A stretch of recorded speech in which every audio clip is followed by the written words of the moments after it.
There is a common cycle out there of eating well and then having an off day or an event or your schedule being off because of the kids and it ending up throwing you off for weeks. And a few weeks later, when you reach that point of frustration, you start all over again from scratch, from square one. Well, it's time to stop starting over and get disciplined with nutrition for good. Let's talk about how to make that shift so you're falling off the wagon no more. Hey mama, welcome to the Tough Love Mom Podcast. I know you're here because you're ready to get consistent and finally lose that weight, and you're not afraid of a little tough love. You know what to do to lose weight, but following through on those things feels impossible. You wish you could just feel like your strong, confident self again and want to be a good example for your little ones, but you get thrown off by mom guilt and the unpredictability of motherhood. It's frustrating. Taking on your journey postpartum is hard, but it's not impossible. Hey, I'm Liz, and I've been where you are. I gained a lot of weight in my pregnancies, 90 pounds and then 60 pounds. I needed to lose that weight to take control of my health and honestly just wanted to feel like myself again. With a sustainable approach to weight loss, simple consistency, and working on my mindset, I lost it all in just over a year both times, and I'm here to help you do the same. I believe that we have an ingrained ability to figure out what we need to do, make it happen, and do it in a way that awes the world. If you're ready to stop falling off the wagon, create solid routine and healthy habits, and finally feel your best inside and out, all while enjoying dino nuggets on your salad, you are in the right place. We're about to transform your journey, my friend. Get pumped up. It is tough love time. I want to start off by encouraging you because this struggle, this getting on the wagon and then falling off the wagon because something comes up and then that just repeating that cycle is really common. It's a really common struggle amongst moms, amongst women, amongst everyone in general. And I think it's partially because we have a lot culturally, socially, with messaging, with marketing around us, working against us, especially in this information age where things are just coming at you left and right.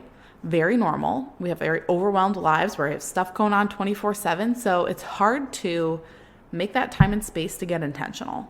But we're not here to talk today about the struggles and about why it's hard. We're here to talk about the solution. And for me, I've been through this cycle. This was something I went through for years, and it took a long time for me to change it. It didn't change till after I had kids.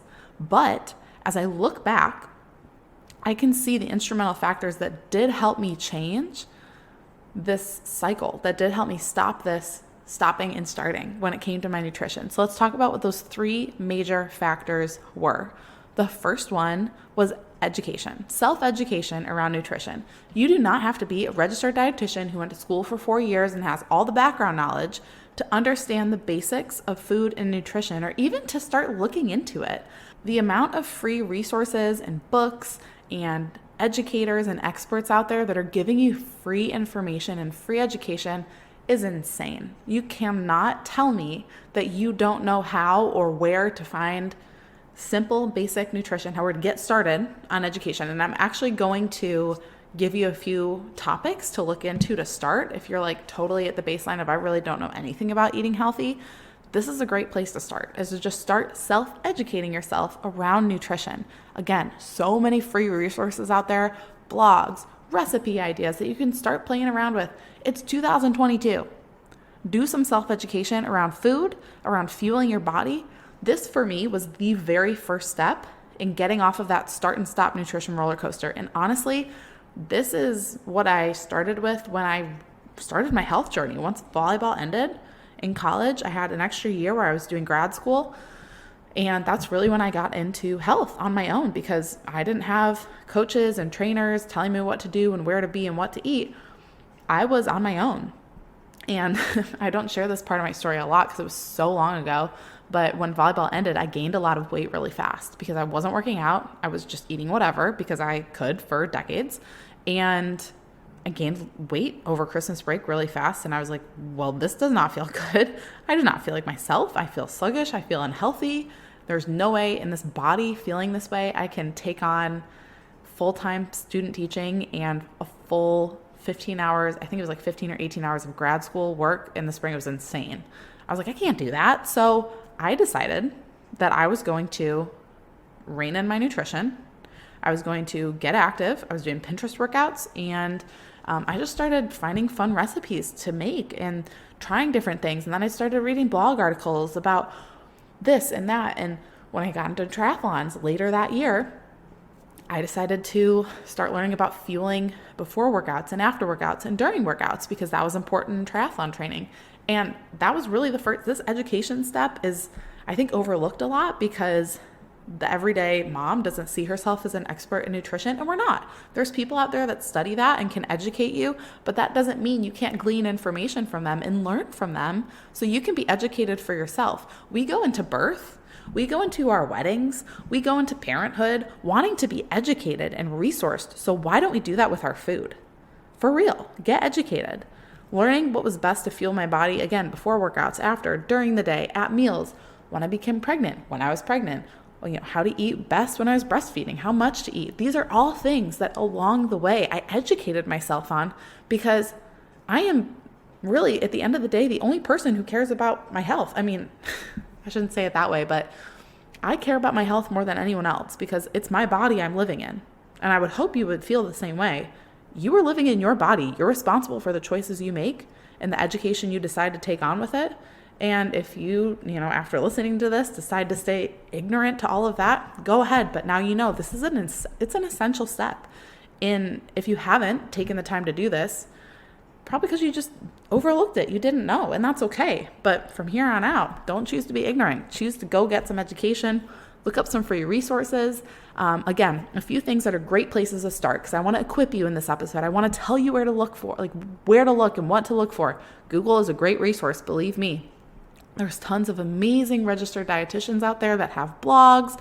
Veggies and Virtue, Ashley's one of my good friends, but she focuses more on the kid side, but totally can help moms with their headspace around food as well, because that's important and when we feed our kids. So her podcast is great, just a little mention there. But when it comes to learning about food, just getting started, doing some Google searches, finding some books, finding some blogs, finding some podcasts, whatever it is, resources, studies, you can look into. First off, I think it's really important to look and understand what the range of types of food are, from minimally or non-processed foods to ultra-processed, and which foods fall into each category. This is actually something I will teach in the exciting announcement I'll be making in the coming weeks. I teach this a little bit more in depth and give you some resources on it, but it's really important in this day and age when like 70% of our grocery store is processed foods, to understand what is basically unprocessed and what that range is, all the way to extremely ultra processed, because there's a huge range and it has a range of an impact on your health. So just starting there, just understanding that, and then kind of evaluating, okay, how much ultra processed foods am I eating day to day? Where does peanut butter fall? Where does sliced bread fall? Where does fruit fall? Where do the Nabisco whatever crackers that I like to eat with my kids, when they don't eat the rest of them for snack time, so I snack on them, where do those fall? Where do the Eggo waffles fall? Like, when you can start to piece together, wow, like 50% of my diet is ultra processed foods, just making little shifts there is going to really make an impact on your nutrition and your ability. I mean, it's not even like you have to white knuckle your discipline and eating healthy all the time. When you can start to understand these principles and just get educated around them, the intrinsic motivation is going to shoot through the roof, because you simply understand how it's affecting you. You understand what's good for your body and what's really not good for your body when you can start to understand this range of minimally or unprocessed foods to ultra processed foods. So go look that up, go learn about that, and pick just that one thing and start implementing it. Another thing you can start looking into and learning about is portion sizes. Not going to go into that a ton, because do a quick Google search on what is like a normal portion size. A lot of them are like hand based, like a fist or like a fingertip, stuff like that. Very visual. You can also go and Google and find out how many calories your body actually needs for the goal that you have. There's a lot of calorie calculators out there. I don't want you counting calories ever. I think it's a really obsessive track to go down, but if it works for you, it works. if just knowing the general range and then taking a few days and saying, okay, like the way I eat right now, on average, I'm eating this many calories, but my body needs around this many. I say around, estimated, approximate. I like to use those words because you're not trying to eat exact every single day, but just getting a picture of how much you do intake versus how much your body actually needs, it can give you a good picture on kind of where you're at based on if you want to lose weight, if you want to maintain your weight, if you're breastfeeding. There's tons of great calculators online to just give you a picture of what your body does need, because it might be more than you think. You might, if you do pay attention to what you're putting in your body and how many calories that does add up to, you might be eating more than you realize. Going back to the whole minimally processed versus ultra processed, when you eat more ultra processed foods in your diet, you end up being less satisfied, less satiated over time. And so you end up eating more. I mean, that's literally how the food's designed, to make you eat more and buy more. So there's a little just kind of hint for you right there that if you can shift those things, if you can learn about those things and then shift those things, you're going to make a big difference in your journey. Just it's so simple, right? You're not even white knuckling the discipline. You're just learning and then implementing. It's so exciting. This is an important step one. And those are all great places to start. The second factor that was huge for me after getting educated and honestly along my journey, staying educated in nutrition, continually learning, even though it's not at like this crazy academic level where I'm getting degrees and certifications, like it's for me and my journey. And you can't overlook the importance and the gravity that will have on your ability to be disciplined, is just simply understanding what you're putting in your body and why and how it works. It's simple, it's fun when you start learning, so go do that. The second factor that was huge for me was starting to notice the impact the foods I was eating had on my body later on. So let me explain this a little bit, because it took me a little bit longer for this habit, this practice to sink in. But once I started learning what foods work best when in relation to workouts or sleep or rest days, like how they made me feel, deciding how to create a nutritionally balanced meal with the different macronutrients. When I started to learn those things and play around with it and pay attention to how I felt after eating, how I felt a few hours later, how I felt the next day or throughout the week if I ate a certain way, and I'm not talking about like vegan or paleo or any of that nut stuff. I'm just saying certain types of food, more processed foods or more junk foods or really clean. Or there was a season where I kind of did what's it called, where you pull foods out to kind of test, if you have any sensitivities, which I really don't. Elimination diet. I kind of did a short one of those. So I was eating vegan for a hot minute and, adding things back in.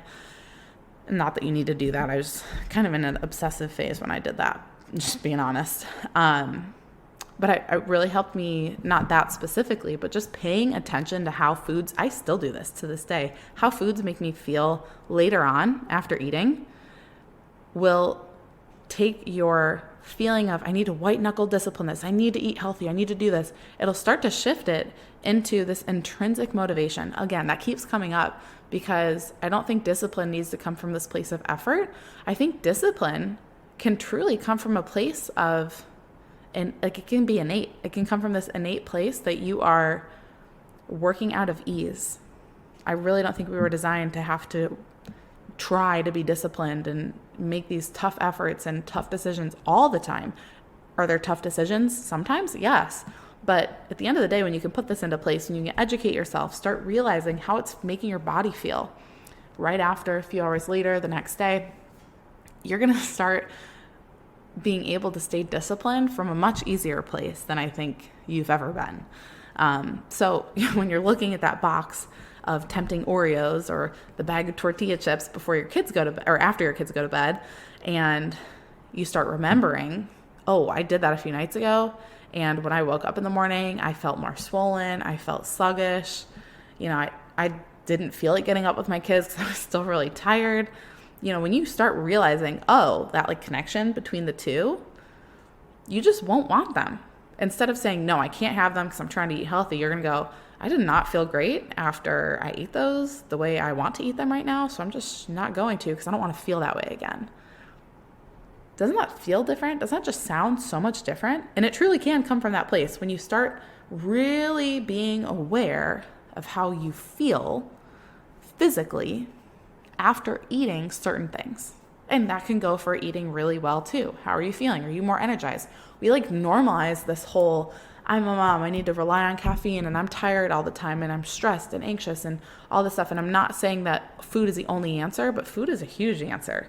And yes, our lives are busy, so it's easier to grab for the quick and easy foods that are usually more processed, but it's also having an impact on you. So focus on how your foods are impacting you later on. Just be more aware of it so you can start making decisions based on that instead of based on this strong, hard to hold on to effort to stay disciplined. And the last thing that I did, especially after having kids, that was essential to me making the shift in my journey to where I didn't have to feel super disciplined all the time and I stopped falling off the wagon with my nutrition, is I changed one thing at a time.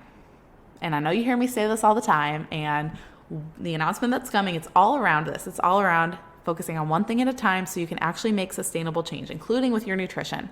But all you have to do, if you've started educating yourself and you are aware of how foods are affecting you, do this. Pick one thing to change. Start with one meal. And I'm not saying I'm going to do my meals first. I'm going to clean up breakfast, lunch, and dinner. No, one meal or one snack. Not all the snack times, because there's different triggers at different snack times based on the time of day, your kids, your schedule. And just pick one of them. So you've probably got breakfast, morning snack, lunch, afternoon snack, dinner, and maybe you eat after bed, after the kids go to bed. There's 6 opportunities. Please only change one of the 6 at a time. Please only get intentional about one of 6 at a time. Okay, do not change it all at once. If you do that, I'm going to kick you in the butt. Please, one thing at a time. If you try to do too many, it undoes every piece of work that you did in the previous 2 steps. If you've taken the time to educate yourself along the way, continually learning about how food's impacting your body and paying attention to how you're feeling after eating certain things and eating certain ways, but then you try to go change it all at once, that was all for naught. So don't do that, okay? Is it going to take longer for this long-term change to happen? Yes. But does it last? Yes. I'm literally a walking testimony to that. So in the long run, you actually can stop starting over, and this discipline in your nutrition, this quote, eating healthy, it's actually your lifestyle. It's just how you show up. It's just how you make decisions based around food. It's not that difficult. And I hate that because we all feel like it really should be hard. And I think the effort that we put in sometimes to our nutrition is hard, but it's because we're coming at it the wrong way. So let's come at it from a place of, I want to get educated. I want to know how these foods are making me feel. So, because it's individual, it's so individual and personalized. And then you're going to go do one thing at a time, because that is the only sustainable way to change. And I will die on that hill. Fight me. I will die on that hill. So where do you need to start? Do you need to educate yourself on some basics with nutrition? Again, some easy things to start looking into is the range of types of processed foods and what falls into each category. Learning about portion sizes, and then doing some sort of calorie calculator so you can kind of gauge where you're at versus what your body needs right now, and see if there's any gaps there that you might need to, evaluate and change.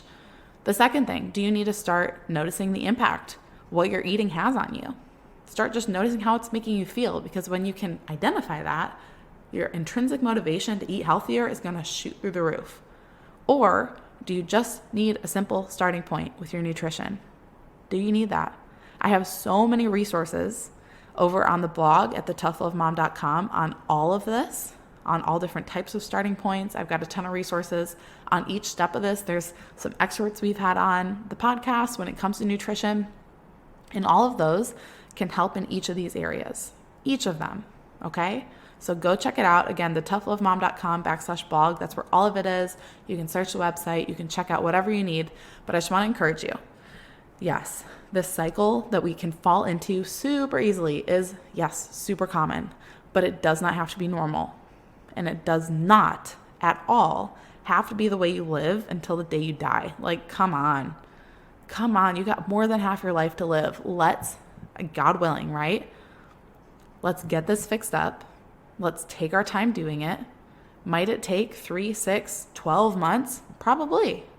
But spending the time to do that, to get educated, to start being aware of how your body's feeling based on how you eat, and then changing one thing at a time, which is a long process. Yes, but I will gladly give you the accountability as a starting point session client or with the announcement I've got coming. But you have to do the work, and you are more than capable. I know you are, because I've walked it, and there's plenty of insecurity in my life that in the past has held me back from making these changes. But once I put my foot down and said, no, I'm not going to do this. I'm going to do it one thing at a time. I'm going to get intentional. I'm going to start being more aware of how I'm feeling after I'm eating. And I'm going to do this the right way, because I've got kids looking up to me now, and I want them to have these habits in place that are good, that are healthy and sustainable. And I want them to start that from a young age. That was my motivation. And I know it's yours too. I know that's a heart that you come from, because, gosh, they're our world. And we want them to grow up in a way that is not restrictive, is not just giving this full effort that we can never give our all, and we can never do our best, and we can never meet the standard we think we need for ourselves. We don't want them growing up in that mindset. So let's break it now.